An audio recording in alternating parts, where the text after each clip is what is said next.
नमस्कार, मैं अरविंद पांडे आप सबसे आज अनुशासन पे बात करना चाहता हूँ, विषय रखना चाहता हूँ।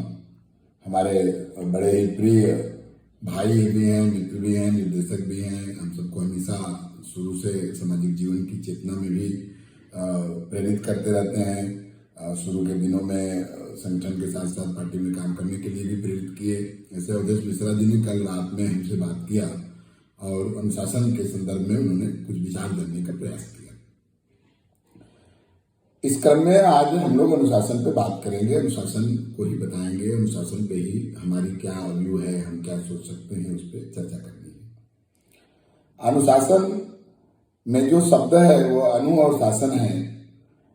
अपने बहुत सारे लोग इसको ऐसे पेश करते हैं, इस तरीके से बताते हैं कि एक ऐसा शासन जो परतंत्रता की तरफ ले जाता है। बहुत सारे लोग हैं जो ये बताते हैं कि नहीं, अनुशासन एक नियत व्यवस्था है, एक शुरू से बनाई गई ऐसी व्यवस्था है जिस पे हम लोगों को काम करना है, जिस पे हम लोगों को आगे बढ़ना है।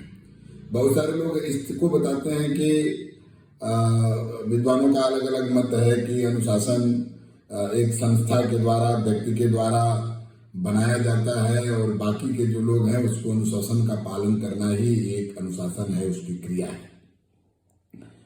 बचपन में हम लोग अनुशासन पे निबंध लिखते थे, पढ़ते थे, तो उस समय हम ये लिखते थे कि अनुशासन में रहना चाहिए, अनुशासित रहना चाहिए। व्यक्ति के जीवन की जो जीवन धारा है वो अनुशासन है। अब इन सभी विषयों से ऊपर यदि कुछ मनीषियों को, महर्षियों को, उनके विचारों को पढ़ा जाए तो महात्मा गांधी ने कहा कि विपत्ति का जो समय है वह अनुशासन को विकसित करने का और अनुशासन का जो वास्तविक स्वरूप है, जो समय है, जो परिस्थिति है, जो उर्वरा भूमि है, वह विपत्ति का समय है जब व्यक्ति स्वयं को धैर्य के साथ अनुशासित रख पाता है। अटल जी ने, पंडित अटल बिहारी वाजपेयी जी ने जब मोरारजी देसाई प्रधानमंत्री बने और जनता पार्टी में विलय करके वो सरकार बनाई गई, उस दौरान भाषण दिल्ली में चल रहा था, तो उस दिन अटल बिहारी वाजपेयी जी ने कहा था कि अनुशासन ऊपर से थोपा नहीं जाना चाहिए। हमारा अनुशासन आत्म अनुशासन होगा। स्व का स्व पे शासन ही अनुशासन है। यानी एक मत ये निकल के आता है कि स्वयं के नियमों का संधान करना, उसको बनाना, और स्व का स्व पे शासन करना, अपने द्वारा बनाए गए अनुशासन का पालन करना और उस अनुशासन के अनुसार अपने जीवन का निर्वहन करना, अनुशासन से ही आदर्श की स्थापना करना, अनुशासन से सिद्धांतों की नीति निर्धारित करना और अनुशासन से ही हम अपने जीवन धारा को सही दिशा में लगा सकते हैं, इसकी कल्पना करना, यह अनुशासन का निर्माण करना है। अनुशासन का कतई अर्थ यह नहीं है कि यह परतंत्रता की भेड़ियां हैं।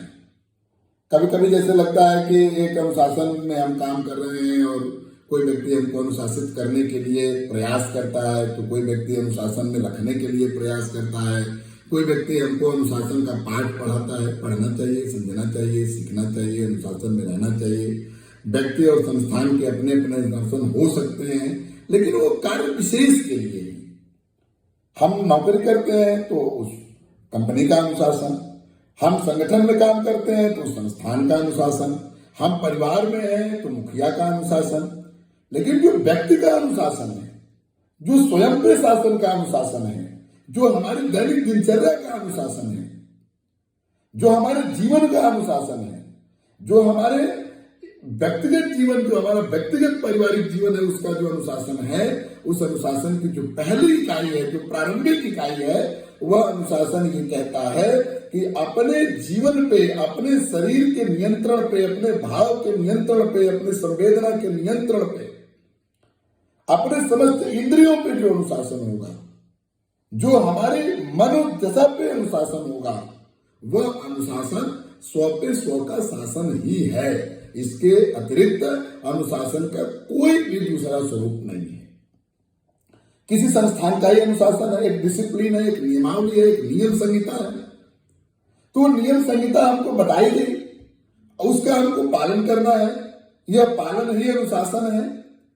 तो पालन करने के लिए भी हमको खुद को तैयार करना पड़ेगा, और खुद को स्वयं को तैयार करने की जो परिधि है वह स्वयं में एक अनुशासन का निर्माण है। यानी स्वयं के अनुशासन के निर्माण से ही हम संस्थान के अनुशासन का पालन कर सकते हैं।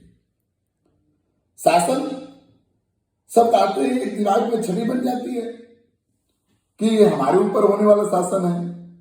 जब निर्धारण स्व का है, जब स्व दायित्व का निर्धारण है, जब स्व से स्व का निर्धारण है, जब हम स्वयं में ही ये तय करते हैं कि हमको इस कार्य को करना है, जब हम लक्ष्य को निर्धारित करते हैं, तो लक्ष्य का अपना अनुशासन है।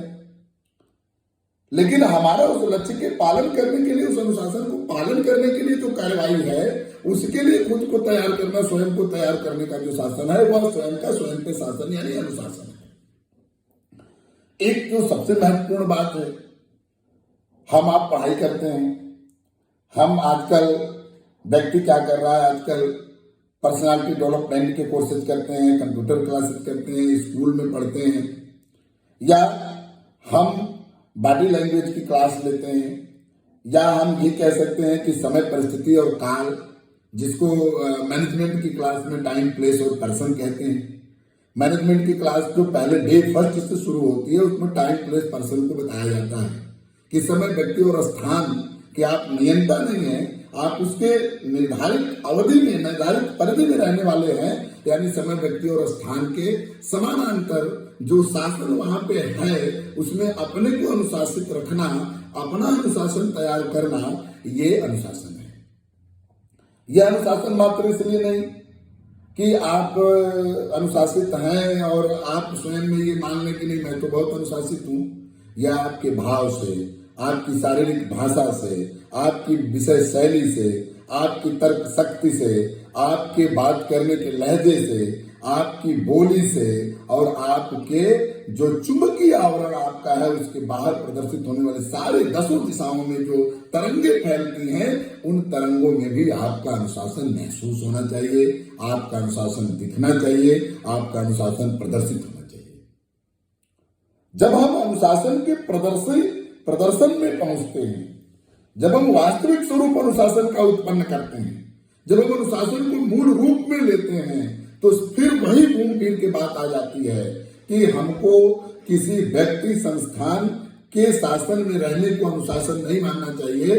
अनुशासन की पालन की परिधि और उसके लिए स्वयं को तैयार करने को ही अनुशासन मानना चाहिए। यानी अपने दैनिक दिनचर्या, अपने दिन भर के काम, अपने जो व्यक्तिगत कार्य हैं, जो हमारे दिन में 24 घंटे हैं, तो उसके अंदर जो हमारा सामान्य जीवन है, स्वयं को तैयार करके स्वयं को अनुशासित रखना, स्वयं को नियंत्रित रखना, इंद्रिय और भावों पर नियंत्रण करना, यह अनुशासन की पहली कड़ी है। और यदि अपने द्वारा तैयार किए गए नियम को, अपने स्व निर्धारित दायित्व को और अपने स्व अनुशासन में रहने की सिद्धांत और आदर्श को हम पालन नहीं कर पाते, तो निश्चित रूप से हम परतंत्रता के अनुशासन में ही होते हैं। यदि आप स्वयं के शासन को समझ जाएंगे, स्व अनुशासित रहना सीख जाएंगे, तो आपको निश्चित रूप से अनुशासन का मूल अर्थ समझ में आएगा। और अनुशासन का मूल अर्थ है कि अनुशासन ही जीवन धारा है, और इस जीवन धारा में हम आगे बढ़ेंगे और निश्चित रूप से पाएंगे कि हम निश्चित रूप से आगे बढ़ेंगे। एक महत्वपूर्ण बात कह के मैं इस बात को पूर्ण करूंगा। प्राथमिक विद्यालयों की दीवारों पे एक तरफ लिखा होता है कि अनुशासन ही देश को महान बनाता है, और दूसरी तरफ लिखा होता है कि लक्ष्यहीन मनुष्य पशु के समान है। लक्ष्यहीन मनुष्य पशु के समान कब है? जब लक्ष्य के प्रति अनुशासित नहीं है। एक तरफ हमको बताया जाता है अनुशासन ही देश को महान बनाता है, और दूसरी तरफ बताया जाता है कि लक्ष्यहीन मनुष्य पशु के समान है।